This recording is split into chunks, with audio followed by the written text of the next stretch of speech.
Welcome to UWS Weekly, a show that is dedicated to covering United Women's Soccer, a national pro-am league with your host, Jonathan Ward. Each and every week, we will highlight players, supporters, and staff at the clubs we all pride ourselves to support in North America. The UWS is a league that is committed to advancing women's soccer.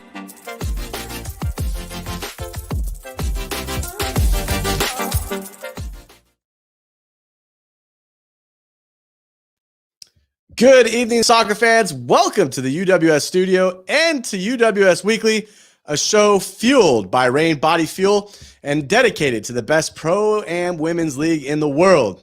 My name is Jonathan Ward, and I'm excited to be joined by David Kemp, the owner of Pensacola FC, for this evening's show. Before we start, I want to take this moment to release a schedule. Yes, a schedule to you, and joining me to release that schedule are members of the Southeast Conference. Joining me tonight, obviously, owner of Pensacola FC, David Kemp. David, good evening. How are you? Hey, how you doing? I'm doing well. Thank you for joining me on this. This is awesome. From the Atlanta Panthers, Ron Apollon, who is the head coach. Ron, how are you, man? I'm doing all right. How about yourself? I'm doing good. Just got done with training this evening, did you not? Yes, I did. Yes. Awesome. How was it? Was it good? Yeah, it was, it was okay. I also had actually 2 training sessions, but they were both good. Oh, nice. And then from Louisiana FC, Orlando Cervantes. Orlando, how are you, my friend? Good to see you. Doing well, Jonathan. What's going on? How are you guys? Man, another day here in California. You can't beat it. It's nice, warm, and sunny. 80 degrees. Great golfing weather. I'm excited. There you go. First and foremost, gentlemen, I'm excited to have this opportunity to talk about your conference, the new Southeast Conference, with 4 really great programs, 2 and 1 in this case for Pensacola and David.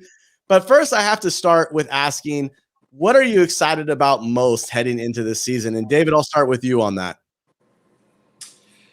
I think we're just excited to get back on the field, having a year off. And, we trained a little bit in the summer in 2020 and just had some sessions and inter-squad scrimmages, So we're excited to just get back to normal. I think that's the main thing. Orlando, your announcement came out a couple of weeks ago, same time as Pensacola, and you had an announcement that you were bringing in some people with you. What excites you heading into this season?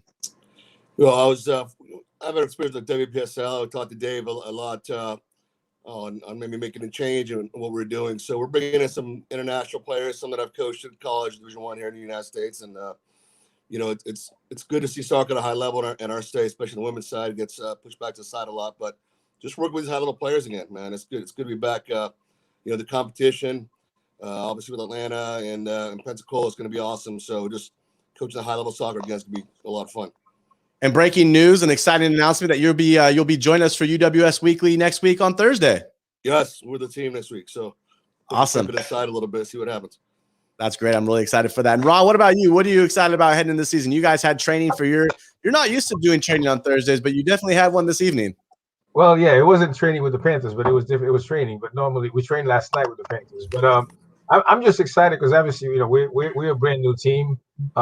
We've been training for a month and a half now, once a week. But played a couple of scrimmages. But just want to get out on the field and see what the product looks like. I have a bunch of players. I mean, the interest has been great. Been getting phone calls and emails almost on a daily basis. Yesterday at practice, we had 4 new players, but not necessarily all quality, but the interest is there. I have a few college players who I'm expecting to come in, once their season is over, and just can't wait to put the team together and finalize things. But I'm excited. So, David, you one of the other things, obviously, with signings is there's always a new addition, and Ron kind of just pointed at that, and that he had 4 new signings this past few days. Orlando, do you care to share any of the signings that you have coming into this upcoming season? Yeah, our main ones are Oriana Velasquez out of Columbia, played for us at Indiana University. We do have 5 players from LSU coming over as well.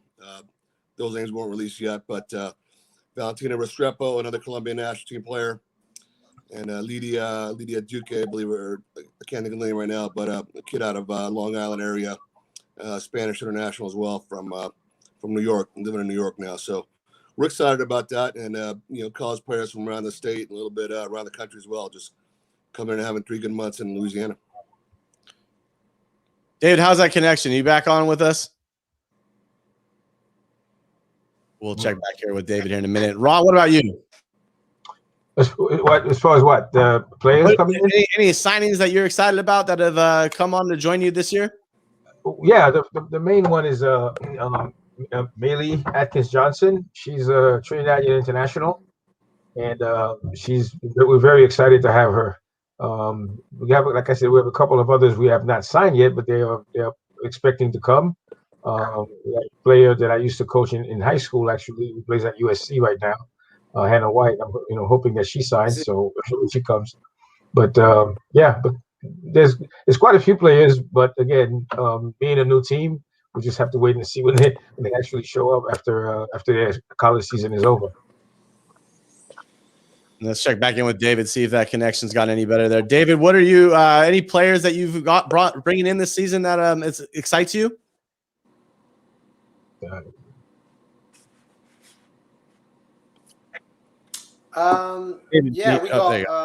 got some players coming in from Florida State. One of our youth players is I'm sorry if the connection's my end. Right now, it seems to be going in and out. We'll check back in. We'll come back to you in a second here. Let's see if we can get that connection fixed up. Give me just a few minutes here. So Orlando, with the season coming up here relatively soon, we're about a couple weeks away. What are you? How are you keeping your team ready and preparing them for the upcoming summer of 2021? Hey man, they're not even in yet. So we barely started this. We're kind of late to the game a little bit as we switched over leagues and getting players in. Our kids are coming into the beginning of May. So finding them host families, sponsors, working all that kind of stuff right now is just about to take off. But we'll start our training early May. We knew that coming into the season it would be a late start, but next year probably be different with that. And Ron, what about you? Are you guys kind of in the same boat as Orlando? No, we're in a different boat because a lot of the players that we have, so our team was formed with combining another team that played in a very low league. But a lot of the players wanted to play at a higher level, and they're former college players. So those players are available. So I've been training them for the past few weeks. But there are quite a few who are in college right now who I'm waiting on until their season is over. So, but we've been training. Like I said, we have the interest has been tremendous. We get yesterday we had 24 players at practice. But again, like I said, I have to train. I haven't. Those players just come to training, and there's a few players who I've already given roster spots on the team, but the rest of them they just come to training, and then, like I said, once the college players come, and then we'll finalize the roster. Well, that's exciting. I'm really looking forward to the inaugural season as it kicks off in the summer of 2021. Gentlemen, I appreciate you taking the time to join me this evening for a quick chat about the schedule and about what to look forward to. Orlando, I look forward to our conversation next Thursday, and I hope to talk to you soon, Ron. All right, take care. Thank you. All right, Jordan. Take care, man. Well, we do have a question. Are there going to be any tournament styles this year or conference play? Yes, we're going to get into that here in Catherine in just a second. But Orlando, Ron, I'll let you guys get on with your evening. Have a good one. I'll talk to you both relatively soon. Thanks for having me. Cheers, gentlemen. So the inaugural season of competition in the Southeast Conference of the UWS will kick off starting May 28th. There's 4 teams. They'll be based out of Georgia, Florida, and Louisiana that make up the newly formed conference. Led by owner Bernie Beal and head coach Ron Apollon, the Atlanta Panthers placed second at the recent Chattanooga Feminile Soccer Cup last month in preparation for the upcoming season in the National Pro-Am League. As their club motto states, they are ready to rise up and take charge. The 2019 undefeated WPSL national champions join UWS and Pensacola FC, and they're taking their lead, ready to continue off of that undefeated national championship season. Led by owner, head coach, and David Kemp, who we will speak with this evening, the club has placed their first team as well as their academy team in the competitive Southeast Conference. Based in Baton Rouge, Louisiana, FC is ready to bring their talent to the UWS as well. Led by founder and head coach Orlando Cervantes, The organization's first ever signing is Colombian international Oranica Velasquez, who will be joining the club this summer. First up, as it relates to the league, Louisiana FC will travel east to play back-to-back against Pensacola FC on the 28th of May and then the Academy on the 29th. Both of those games will be played at Ashton Bronson Stadium in Pensacola, Florida. The following weekend, the Atlanta Panthers will host Pensacola FC on June 5th and the Pensacola FC Academy team on June 6th at Life University. Bernie Beal says the anticipation of the 2021 season is at an all-time high.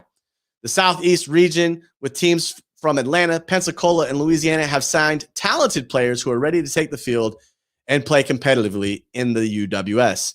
Get ready to rise up and cheer for our amazing women this summer. With each conference team playing a 6-game conference schedule plus additional non-conference games, this season will be played out over a span of 11 weeks. The UWS Southeast Conference regular season wraps up July 3rd, and the top 2 seeds will play each other on July 10th for a playoff spot. And those playoffs will be held the weekend of July 16th through 18th, and the national championship taking place July 23rd through 25th. Stay tuned for more information on the 2021 postseason format, as well as the championship host.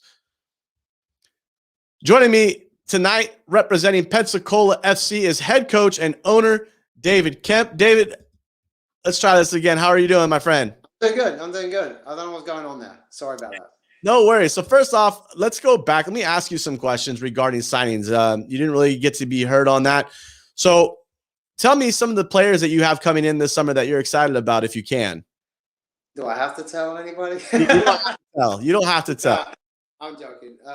No, we got some players from South Alabama. We have a great relationship with South Alabama over the years, and they're players that are around for the summer.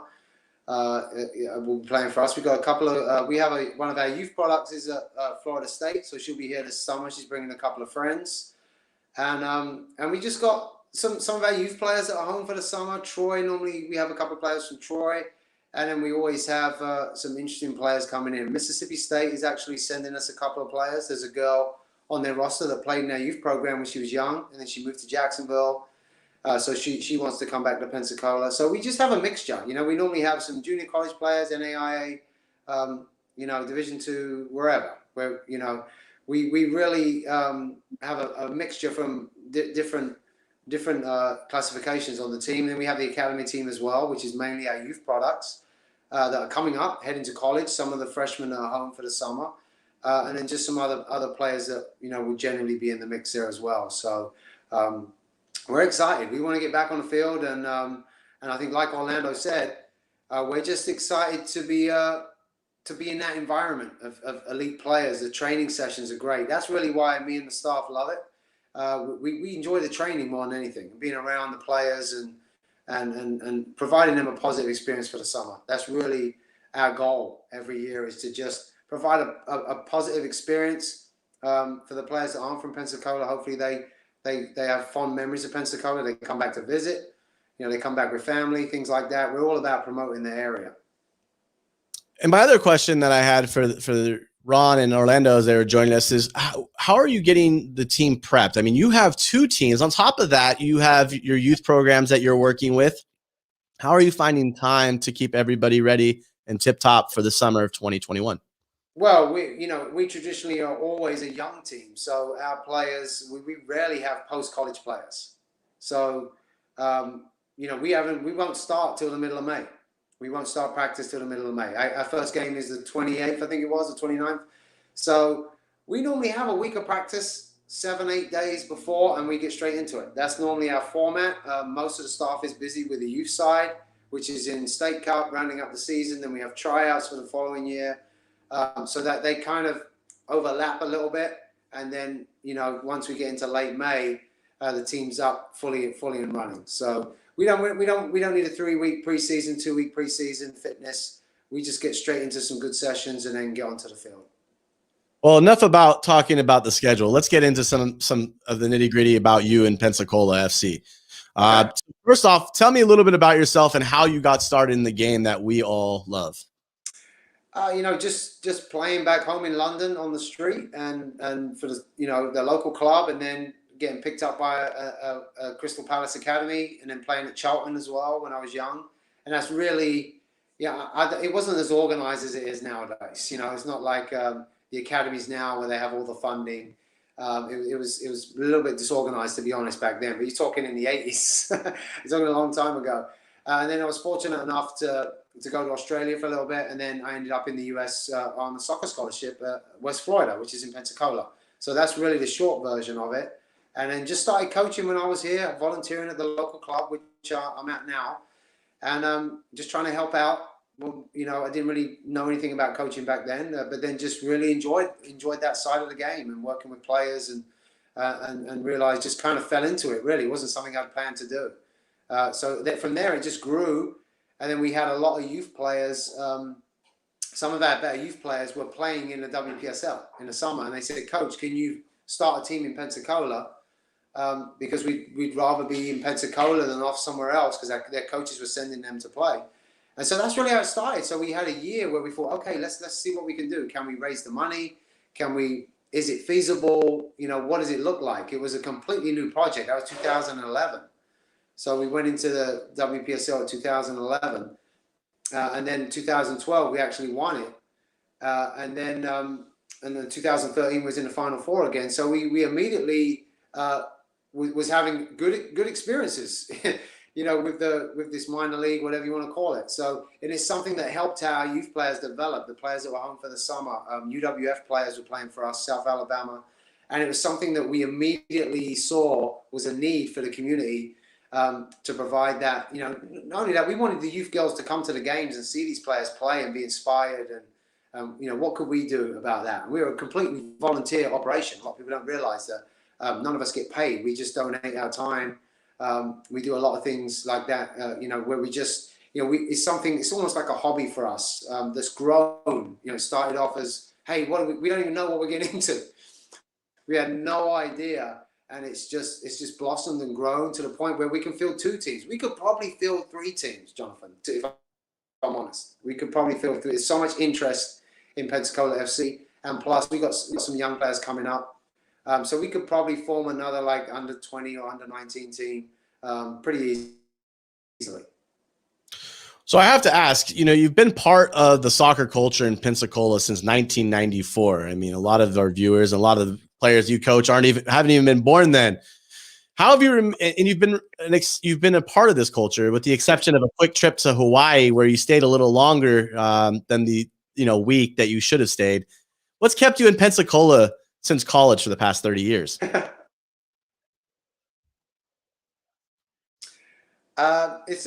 It's a great area. It feels like home, it immediately felt like home when I came here. And it's just been somewhere where, it's almost like a second life, right? You have this life in London, and then you come to the States and you have the second life. And I've sold into the area completely. The soccer here is getting better all the time.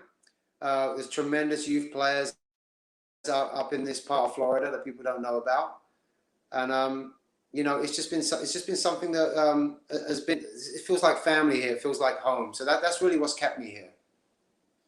You call this a new challenge. You've won national championships. You've done well with your youth programs. What excites you about this new challenge that you've created for the club?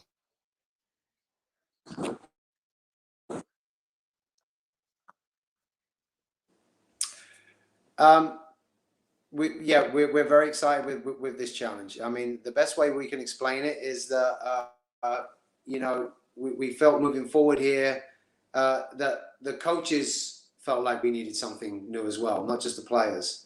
We obviously followed the UWS, been impressed with what they're doing, and we've been in 5 Final Fours with the WPSL, a great organization. And the timing was right coming out of COVID. It just the right time. So being new to the league, what has impressed you so far with the UWS? In fact, what drew your interest to it in the first place?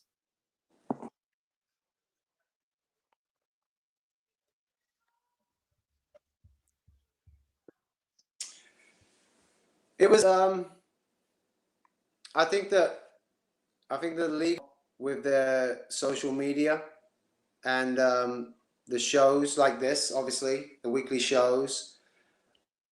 I think I've just been very impressed with everything that they've been doing over the last couple of years. I've known Joe since his days in the WPSL, and I've just been watching the growth of the league over the last few years, and I really feel like it's destined. What is the overall mission of Pensacola FC? I mean, every club has a. You're cutting in and out on me a little bit, but we're working with it. We can get it to go through. But I want to ask, what is the overall mission of the club?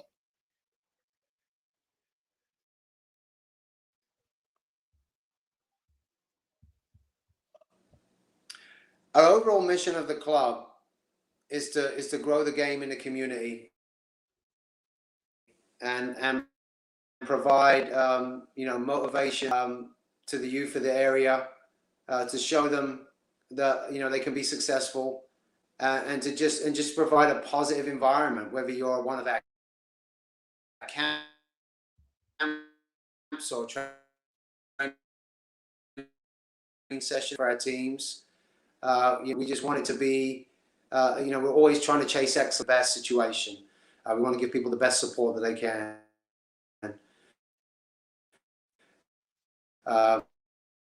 Can we improve play at that level, but well, in the whether it's areas around us? That's really what we're trying to do, and we want to develop our players. We want our players to, and we want to make sure professional.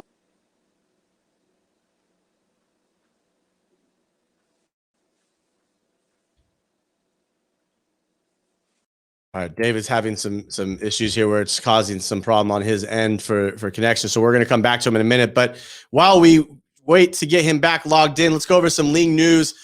UWS and Fueling Dynamic Leaders have announced a partnership to create a collaborative and engaging self-paced nutritional and leadership series for its players by learning directly from world-class athletes. The FDL Academy teaches new skills that will bring both sports and life experiences for the athletes to the next level. The focus on leadership skills and properly fueling performance on and off the field through optimal nutrition will educate and expose athletes to deeper aspects of building strong leaders and a dynamic team. This program will build confidence, strength, and healthy lifestyle practices. 2 more teams have joined the summer of 21 lineup in the UWS League 2. The inaugural season of the new developmental pathway for players in the U20 through U23 age group continues its rapid growth with further additions to the New England and Mid-Atlantic conferences, respectively. UWS League 2 is under the umbrella of the National Pro-Am League and also serves as the official league for the UWS reserves. Check back in with David here and see if we have anything back with David. David, how are we doing? Are you all right?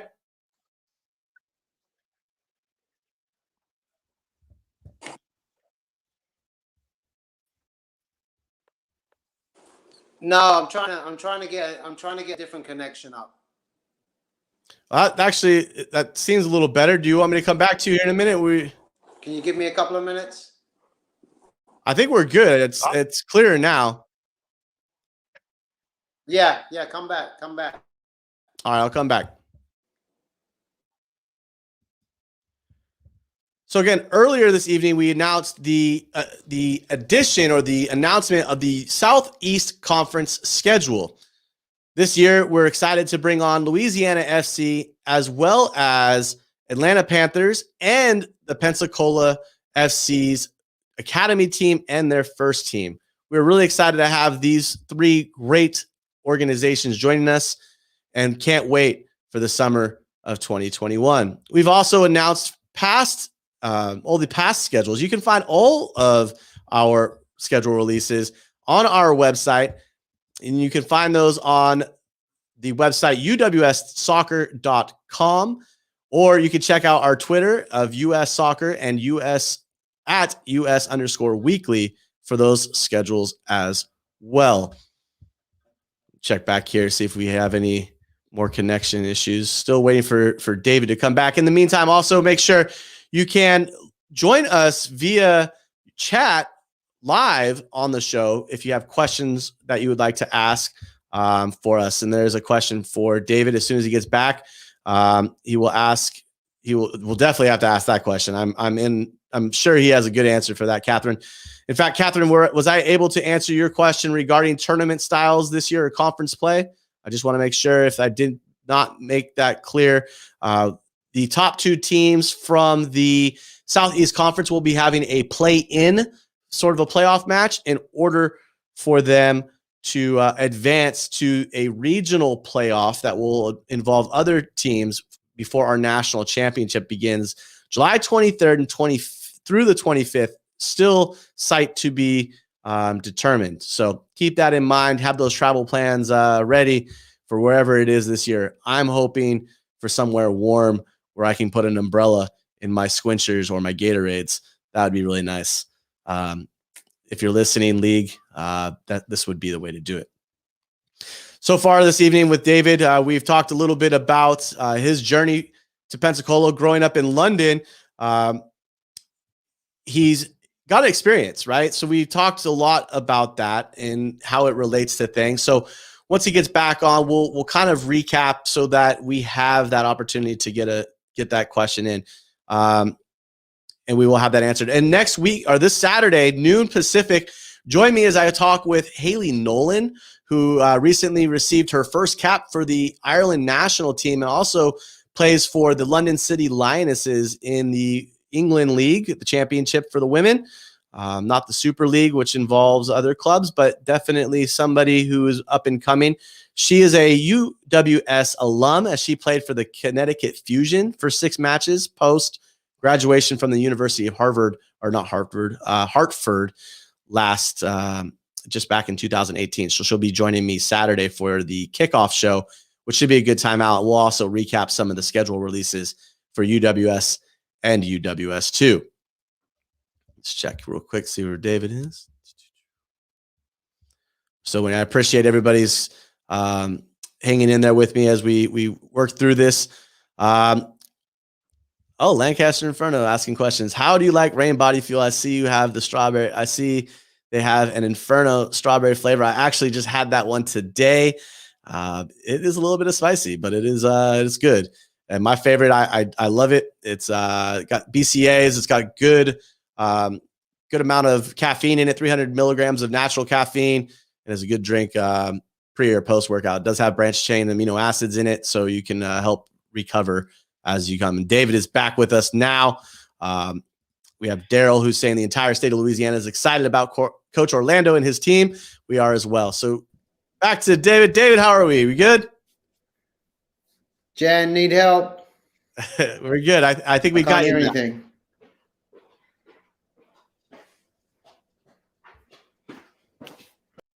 As he figures out the audio issue here. David, if you can hear, once you're able to hear me, if you can give me a thumbs up when you get that, we'll get you back up and running. So as soon as you get audio back, let me know.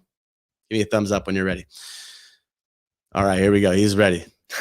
All right, there we are, my friend. Good to see you again. How are you? Oh, my God. I don't know what's going on. Sorry, they put the 5G tower outside my house. I think May's just messing everything up recently. Trust me. It definitely, 5G is, it's not the new, that's old, right? So Florida's a little behind apparently. We're in LTE. Yeah, Florida's wide open right now. It's crazy. Trust me. I don't know what's going on. But everybody's I'm good. Let's start again. Where were we? So let's go back. I want to ask you, let's go back here, and I'm going to ask, let's restart. Okay. We'll go through this. So I have to ask, what excites you heading into this new challenge? You call it a new challenge, leaving WPSL, but what excites you about this new challenge with UWS? It's a new league. It's new teams we're playing against. We've been in 3 different conferences in the WPSL, so we've bounced around a little bit. And I'm just thinking, we're just really excited about something new, right? You know, we've been in the WPSL for a long time. Amazing league, by the way, amazing organization. But we've been to 5 Final Fours in 7 seasons. And, you know, we just felt like it was time for something else. Talking with the staff, and when this opportunity started to develop, it just felt like the right thing to do. And to be at the start of something as well, like it's a new conference. I think it could really grow. I think there's a lot of potential there. You know, so hopefully in 2 or 3 years' time, you know, it could really expand. It's an area that the league hasn't been in before, and we're excited to be in there right at the beginning. So we plan to do everything the same as what we've been doing, and just excited for a new challenge. You know, it's just gives you a little bit more inspiration, right? Well, I think for Florida especially, right, they have a lot of UWS 2 clubs in the state. And so there's a lot of competition in Florida alone, let alone now we can add other entities to that Southeast Conference. So it'll be very interesting to see going forward. Yes. So before we really got cut off, I asked what was the overall mission of the club. So why don't you kind of tell us a little bit about what the club is about? Yeah, we just want to raise awareness of soccer in the community. Like I said, our staff is all volunteer. And if we can provide a platform during the summer, we identified, you know, backtracking a bit, we identified the summer as an area that was a kind of weakness in the development cycle of players from this region, whether they were in college here or you know, the youth players. So we wanted to make sure that there was good training, good games, and then they could go into their college season a little bit more better prepared. And it just kind of blossomed from there. And it was something that we want to provide some entertainment for the family. You know, Saturday night, go to a game, see some great players, and maybe be inspired a little bit. You know, maybe there's some girls out there that'll work a little bit harder, or maybe they'll sign up for their local rec league. And then, you know, if we can get 10, 20 more girls every summer wanting to play because they saw a certain player playing, like Uchenna Kanu or Celine Rumpf, Hannah Godfrey. You know, these are amazing players, amazing people that have a huge impact on the youth. And we saw that immediately. We saw more girls come into the youth program. And then also the ones that went to college, we felt that they were better prepared because they've been training during the summer and have been playing some games. So it kind of just, all those things came into one. And that's really what's kept it going, is that we feel like there's a need for it in the community. And now we're starting the men's side, the NPSL team starting this summer as well. So it's exciting times. So talking about those exciting times, the last year hasn't really been that exciting. COVID has kind of wiped out a lot of what we're used to. It's changed lives for, you know, in different ways. Our youth are struggling academically or even with communication. What are some of the challenges that you faced through COVID, and how did you overcome them to prepare for this upcoming season? You know, it was interesting when COVID hit, because I did an IG live show, you know, similar, not nowhere near the production level of this, but you know, and it was just talking to our players who are around the world and having guests, and having Tony and Ann from Atlanta United, you know, come on, and we just, you know, we tried to use that time to connect with the community a bit more. We offered free training, you know, as well, that was available, and some camps and other stuff. So we used that time to connect with the youth in the training, youth in the area.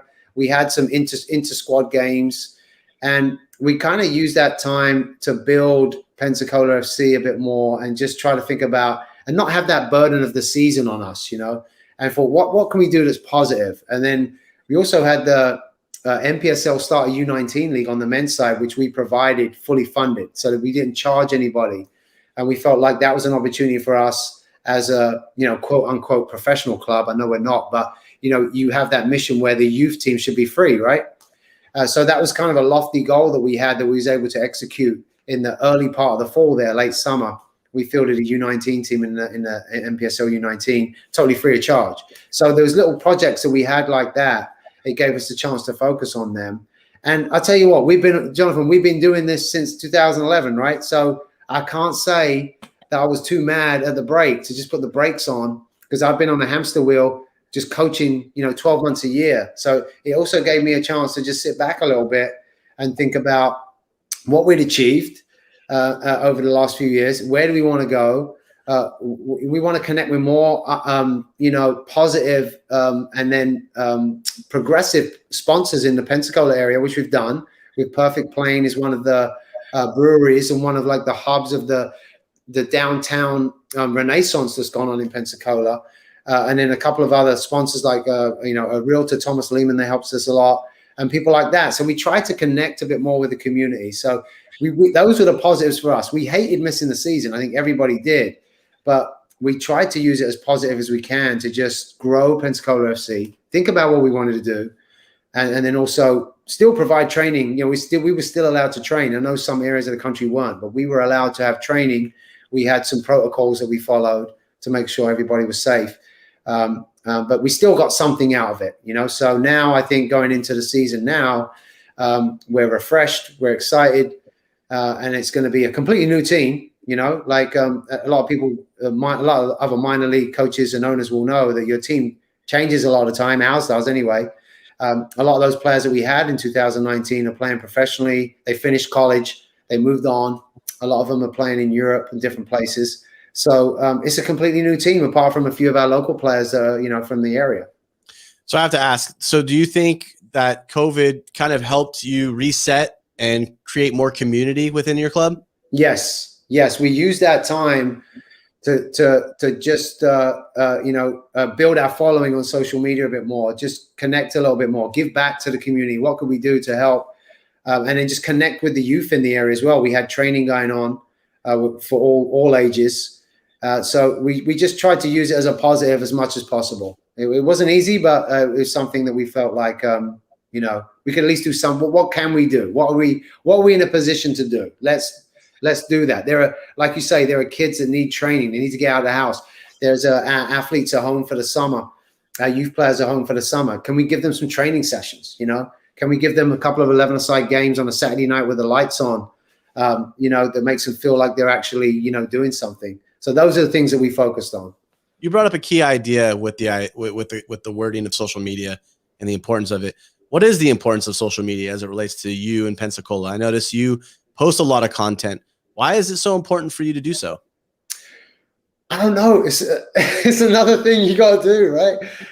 It's a gift and a curse, right? A lot of time we get a lot of positive feedback on our social media coverage. Instagram is our main thing because it's instant, it's immediate. You can put stories up, they disappear. You can put little clips up, jokes, whatever it is. And for us, that media works for us a little bit better. We got to do a bit better on Facebook. We got to do a bit better on Twitter.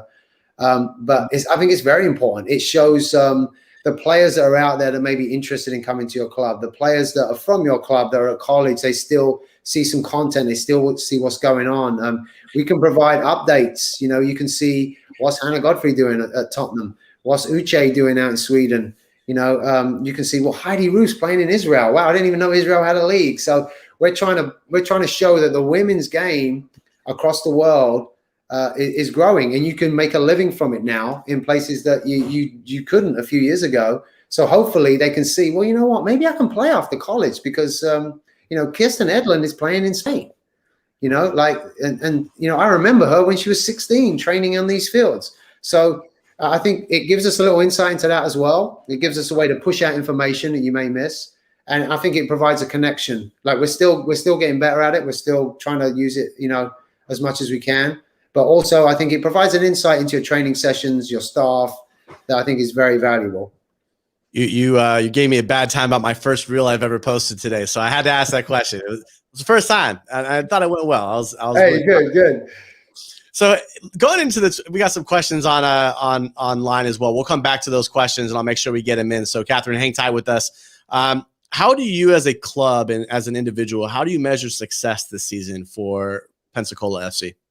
I think if we can get through the season in a new league, everybody healthy, everybody getting good time on the minutes, everybody developing, build relationships with Louisiana FC and Ron at Atlanta. Orlando and Ron have known them quite a long time now. I've known Ron a long time, and I think if we can get the Southeast Conference off the ground and be a positive experience for all the players, not just the Pensacola FC ones. If our academy team can get some games and develop and improve, that's going to be amazing for us. You know, just seeing the academy players out there as well playing against college players and things like that is incredible. So I think if we can hit all those things, we're going to be doing very well.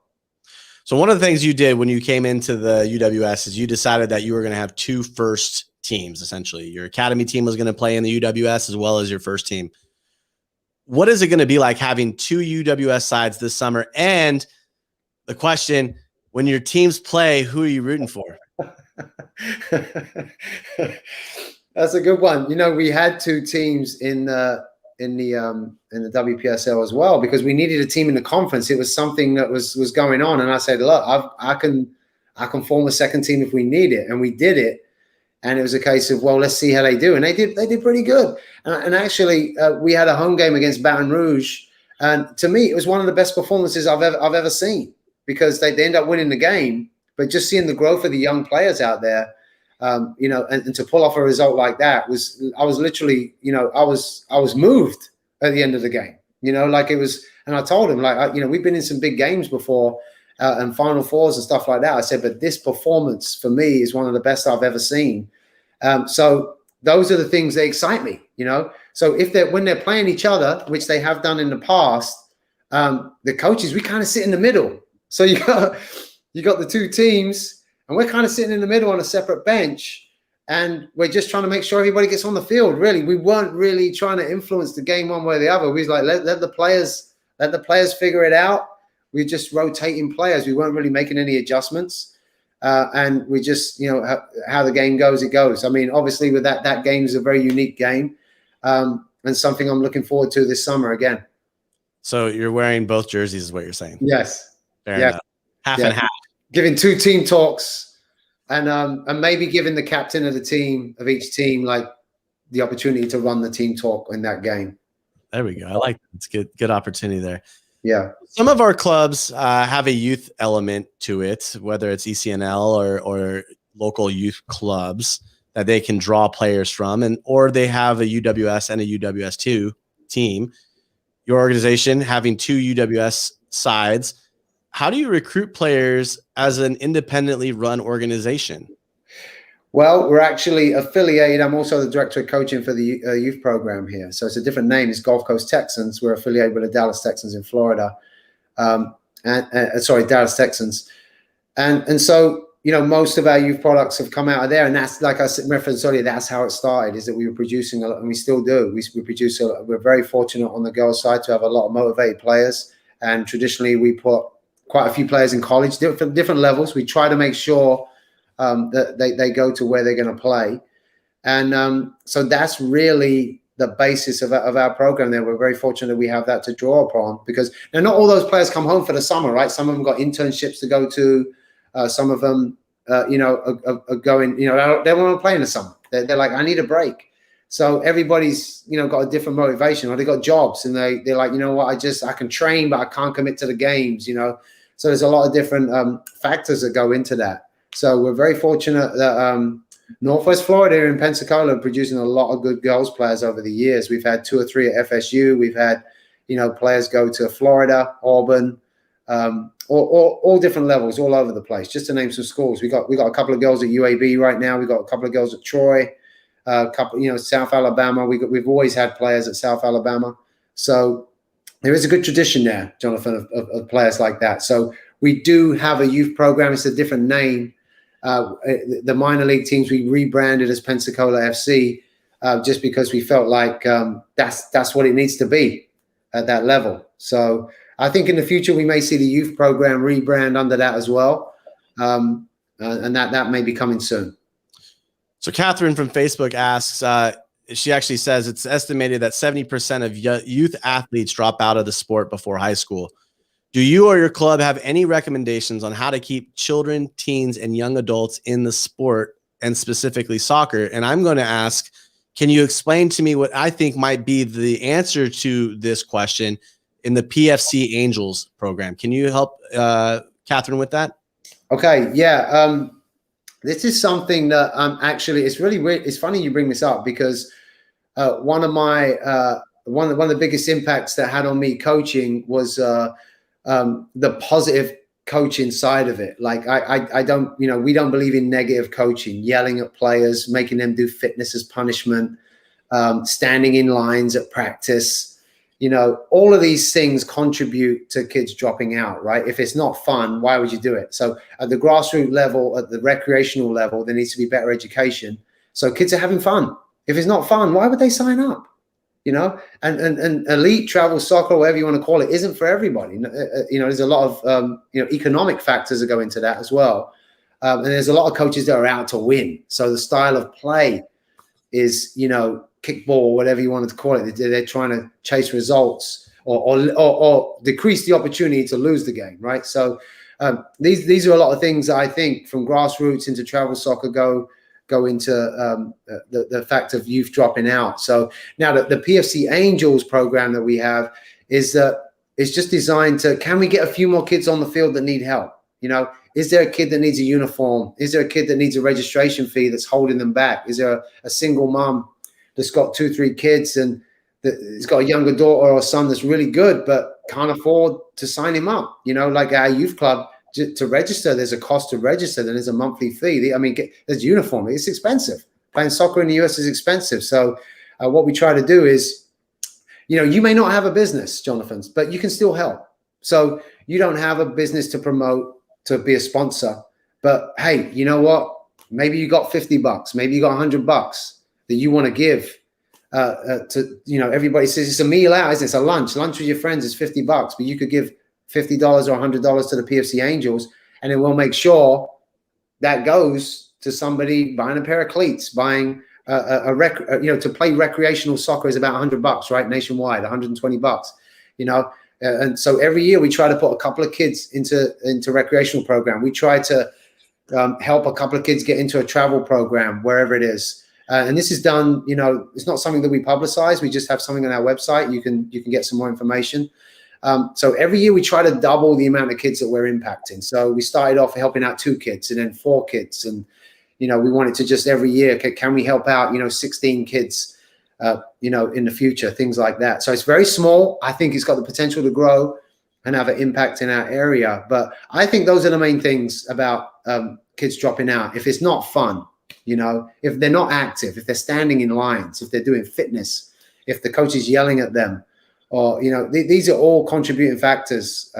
I think there's pressure to win, right? From the parents too. I didn't even get to that. I mean, we all know about kids in the car after the game. They don't want to get in the car and ride home because they're going to be, scrutinized because they made a mistake. Some of these kids are playing 4 games in a weekend, Jonathan. I mean, come on. You want a 100% performance. Like sometimes that's like 32 hours, 4 games in 32. Who can perform at that level for 4 games in the heat or whatever? Sometimes the games are like 2 hours apart. I was in a tournament a few weeks ago. We were in the semi-final. 90 minutes later was the final. Like we were terrible in the final, but it's not like if you run 5Ks, you can run 4 or 5Ks in a weekend, and everyone's amazing. So these kids have got all these type of pressures, the pressures to win, pressures from the parents, pressures from the coaches. There's all kinds of these factors. I think they all snowball and they all have an impact on kids dropping out when they get older. So anything that coaches and individuals can do, whether it's a parent, you can have an impact. You can be positive to your kid. You can help them. If you're a coach, you can be positive. You don't send them to run laps. Don't put them in lines. And maybe those 10 kids that you're coaching with have a great time, and maybe next year 10 sign up. Where if it's a negative experience, the next year only 7 sign up. So there's your numbers going down, right? So any little, we've all got a chance to do better with that. Like we're always trying to do better with that. And if we can maybe do even better and better and better, we can make up for some of the people that aren't. But we just try to spread that word. So anybody that knows, knows that how we coach or how we run our program, we try to follow those things. We try to practice what we preach in that area. One of the things you brought up was boots, right? Boots are probably the most expensive piece of equipment you can afford. In order to help clubs, I would say if you're looking for ways to have a company or a nonprofit to help you, check out reboot.soccer. They do boot drives with local organizations to help provide for those who need boots just to play the game that we all love. So check that out. Yeah, they're getting more expensive, aren't they now? They're like, some of them are like $200, $300. It's insane. Yep. I just bought a pair of boots for myself, and I'm not going to go on the price tag, but it was a lot more than what it was when I bought Predators back in the day. Yeah.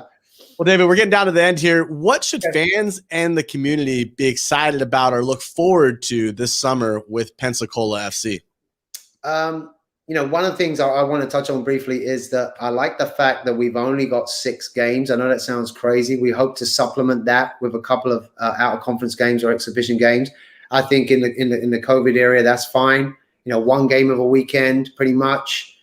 We start pretty late in May, so I think that's good. But I think what the fans in the community can hope for is to come out again to sports outside. It's going to be beautiful in the summer. Come out, watch a game, see some amazing athletes on the field. Hopefully, see a good style of play, which is enjoyable to watch, and then connect with the athletes. There'll be some summer events like camps going on that the kids can come out and meet some of the players. But really, we just want to provide a family atmosphere. Like we've all missed out on these occasions, right? So let's go out to a soccer game. Hopefully there's a good atmosphere. The more of you that come out, the better the atmosphere we'll have. And we really want to make sure that it's a positive experience. So get the kids outside. It's going to be cheap, isn't it? I mean, it's not like it's going to be expensive to come and support your local team. We're talking like $5 a ticket, $7 a ticket. We're not high priced. We just want to get kids. Most of the time we let kids in free if they're wearing a soccer jersey. So come out. It's a cheap night out for the family. $10 you can probably get in, 2 adults and a couple of kids, and buy a hot dog or something. Food trucks will be there, and that way, it's a cheap night out for everybody. So we just want to provide that family atmosphere, inspire some kids to play, get better, and see a good game. We're excited to be hosting Atlanta, Louisiana, and we want to see some good games. I think that's where we're at. I think everybody wants to see a good competition. All right, it's time of the show where I actually put you on the hot seat now. So I have a couple of questions that are given to me from our producer, Joe, who lives in Atlanta. And so he has a couple of questions for you this evening. So here they are. They're quick answers. Hopefully they don't take you too much time to think about, but we'll get at it. How many hours of sleep do you need? 6. If you could play soccer with any player in history, who would it be and why? Ooh, probably Diego Maradona. Why? It all relates to like how old you are, right? And who was the player at the moment. I think that Diego is just such colorful character. I know he's got some history that's probably not so, it's just very colorful history. I just think he'd be a very interesting teammate to have on your team. No, he could win you games, but also I'm sure there was all kinds of crazy stuff going on. So I'm sure it'd be Diego Maradona for me. What advice would you give to a younger you? A younger me, I would say, don't worry too much about what other people think. Just what does it matter? All right. A lot of the time people aren't even thinking about you anyway. They got their own stories going on. So I would say just be yourself. Be yourself. Don't worry about what other people think. Who cares? I'm at the age now. I realized that a few years ago. I wish I'd realized it younger. Just be yourself and get on with it. People are drawn to authenticity. There's a lot of regular vanilla stuff out there. I'm drawn to colorful people with interesting stories and details and stuff like that. And I wish that I would have gone down that route a lot earlier. Now you run the Instagram for Pensacola FC. So he wants to know, do you Instagram the food that your players should be eating? Oh man, that's no. I keep my food off the Pensacola FC Instagram. I've learned that one. And then living in Florida, obviously you have a particular temperature that you like. What's your ideal outside temperature? Well, I tell you what, the summers aren't getting any easier in Pensacola. It's nuclear. It's nuclear, and you won't catch me at the beach in the summer. I like March, October. For me in Florida, those are you have a few weeks there where it's just really nice. The evenings are cool. You can wear jeans, you can wear pants, because it can get pretty. I mean, we train in the morning just because it's just the heat can be offensive. 11 o'clock, 12 o'clock. It's just brutal. You've had the experience of training and being a part of culture and soccer in the UK. What are some of the similarities and differences in development and competition as it relates to the United States and the UK? I think one of the biggest things that stands out to me, and I was having this conversation with my dad a couple of weeks ago, is that I was on the way to a youth league game that was 6 hours drive, where I had a game Saturday and Sunday. And he's like, that's like driving to Scotland. You know what I mean? It's like driving from London to Scotland for a league game at the youth level. So you have the US is so big, it's huge. Like it's so many challenges like that where I lived, literally the next housing estate over, there was another great team there, literally, 200 yards away, 300 yards away. There was a bunch of, there's some more great players over there that played for a different team. And if you play at a London club, there's clubs all around. So, you don't have to go far for a game. I think that was the biggest thing that hit me when I started coaching, is that when your team got to a certain level, you had to go and seek competition. Like for us, we had to start going to Atlanta, Jacksonville, Tampa, and to these other areas that were a bit more populated. So that was the biggest thing for me. And also, there's a lot more unsupervised play, right? Whether you call it free play or street soccer, whatever you want to call it. So that's how we grew up playing it. Where here you have to kind of replicate it, because there's, first of all, like the neighborhood I live in, where would you do this? There's cars everywhere, there's cars. There's no real street areas. There's a basketball court maybe, that if that was in London, then people would be playing soccer on the basketball court, So those are the things that I think challenging. You got to take the kid to the field, right? You have to pick the kid up, put him in the car, take him to the field, rather than the kid just walk out.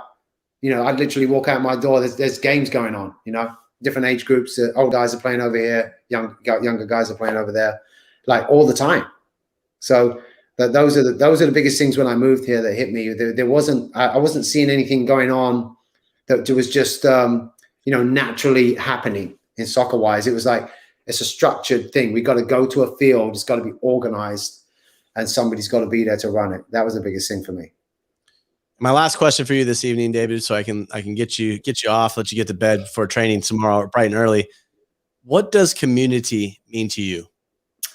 Yeah, I'm still learning that. As I've got older, Jonathan, actually, I've volunteered more.